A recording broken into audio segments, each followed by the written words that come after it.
EAS for July 6 is 11 or extreme.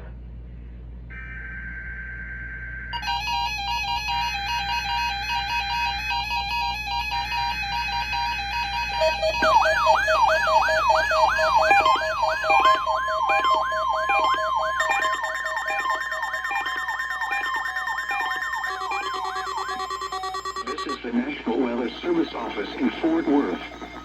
The preceding signal was a test of the public warning system for weather radio station KEC55. During potentially dangerous weather situations, specially built receivers can be automatically activated by the signal to warn of the impending hazard. Tests of the signal and receiver's performance are normally conducted by the National Weather Service each Wednesday between 10 a.m. and noon, and between 6 and 8 p.m. If there is a threat of severe weather, the test will be postponed to the next available good weather day.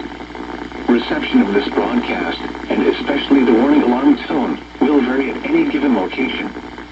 This variation, normally more noticeable at greater distances from the transmitter, can occur even though you are using a good quality receiver in good working order. The warning alarm tone will be activated for hazardous watches and warnings for the following counties: Bosque, Collin, Dallas, Denton, Ellis, Erath, Hill, Hood, Johnson, Parker, Somerville, Tarrant, and Wise. This concludes the test of weather radio station KEC55.